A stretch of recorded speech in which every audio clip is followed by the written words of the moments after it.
Welcome to Mind and Movement, getting smart about how you move. I'm Hazel. Thank you so much for joining me for Coffee and Move 36. Today we're going to have some squoffee. Squoffee is doing a squat while you drink your coffee. It's a great way to spend some time and accumulate time in a certain position. And so to hang out in a deep squat position like I am now with my heels flat on the ground, and when you're in a deep squat position you will have a little bit maybe of the rounding in the back, and that's absolutely fine. It's when we're up in these squat positions that we don't want to have any tucking of the pelvis, of the tailbone there. So we're just going to accumulate some time in a squat position because that's how you get to spend more time in those positions basically. Many people, the deep squat is a very challenging position for them to get into. Why? Because they haven't done it for a really long period of time. So if this is challenging for you, it's because you lack ankle dorsiflexion, hip flexion, and thoracic extension potentially, along with other things. So if this is really challenging for you, I want you to bolster up your heels. So I'm just going to use this bolster here. I'm going to put that underneath my heels, and then that brings me up into a much more, the deep squat is comfortable for me, but if the deep squat is uncomfortable for you, this should really allow you to be in a much more comfortable position. So again, we're just going to hang out in this position. I'm going to have a yarn. I've already done this morning. I had Squoffee with my brother. He is obviously at a different location right now, and he was hanging out with his son, and they were watching some fun YouTube videos about animals that hang out together that you wouldn't think, like a polar bear, a lion, and something else, and they were great mates. Anyway. The other thing you could do a lot of to make the deep squat easier for you is calf stretching. And we've done the calf stretch many times in these videos, so just jump back to another one and you'll find the calf stretch. So again, though, accumulating time in the position is really, really important. So I stretch my calves when I'm standing at my standing desk, or I stretch my calves when I'm cooking in the kitchen. I actually don't do that very much. I need to do that more. But I get a lot of calf stretching happening when I'm working at my standing desk. So calf stretching and hip flexion. So hip flexion is the ability to kind of bring your femur bone in towards your chest. This is hip flexion. And again, a lot of us have poor hip mobility. And we really lack extension, which is of course going the other way, that's extending the hip joint. But we also lack our end ranges of flexion. And so getting into these positions for the hips can be quite uncomfortable. And if that is, again, bolstering up the heels will make it easier. But there are some squat prep exercises that you can do. I'll show you one of them now. Coming onto your hands and knees, all you're going to do, see how I'm basically taking my pelvis down towards my heels. It's like I'm doing a squat on a different angle with my hands and knees on the ground here. But what you want to watch out for here is as you're coming back, as your pelvis is coming back, that there's no tucking. Can you see that my pelvis stays in the same orientation there? I'm going to tuck this time. This is what the tucking pelvis would look like. So that movement is not happening at the hips. It's happening in the spine is flexing, so we want to get the movement happening at the hips. So this tissue around the bum here is opening up, and this tissue at the front is coming together. So again, if this deep squat position is uncomfortable for you, accumulate a bit of time here, because here we are reducing the load to other parts of your body, aka there's not as much load going through anywhere else because we're not in the squat position.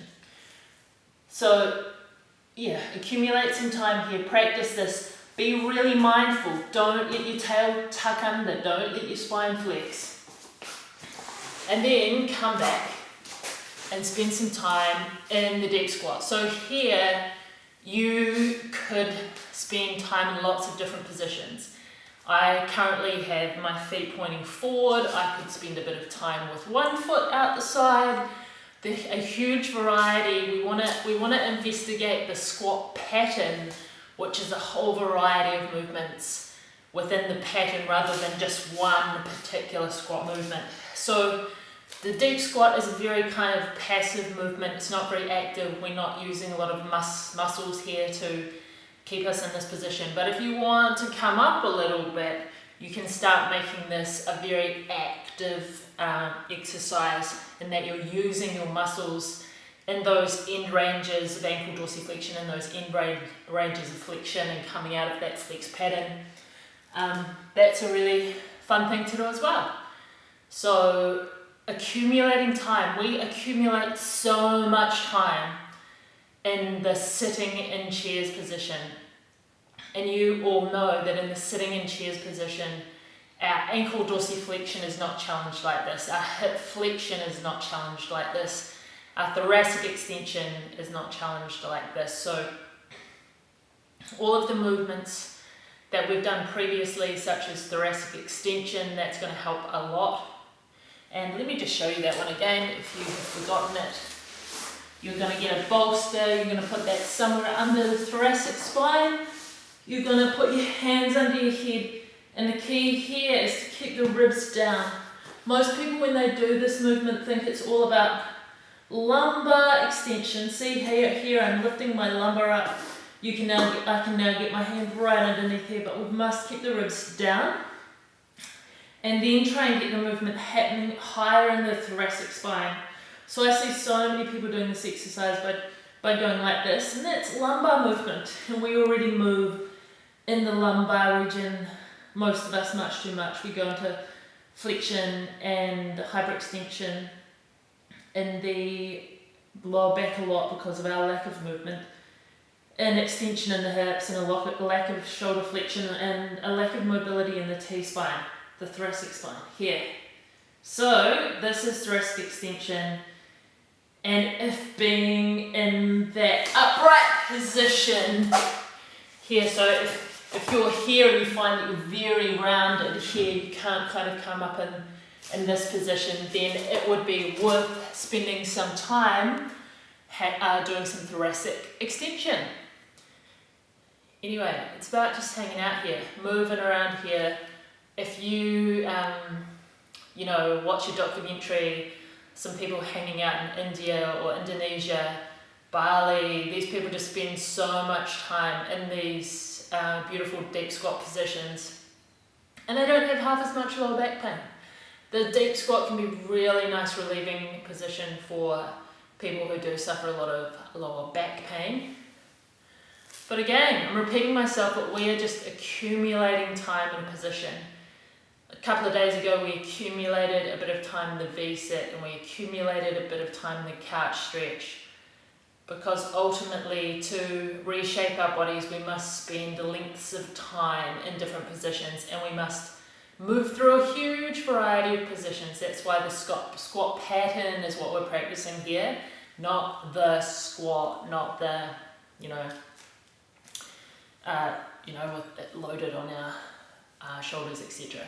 The other thing, just quickly at the end here, is the arch must be able to hold itself up in a deep squat. So if you are collapsing through your arch, I can't collapse my arch, but if your arch is coming down onto the ground here, then you really need to do some work on your foot strength. So toe lifts, toe spreads, getting the mobility back into your feet and getting the strength back into those muscles within your foot, especially a muscle called flexor hallucis, which is the muscle that pushes the big toe down into the ground from within the foot.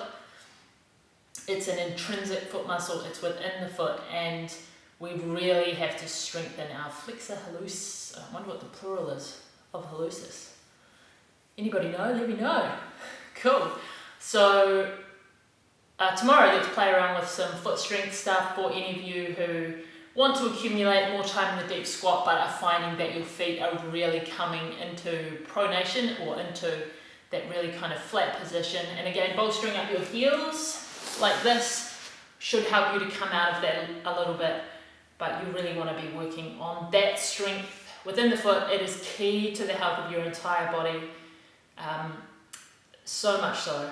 And our feet are incredibly weak these days because of these things we put on them all day, every day, called shoes.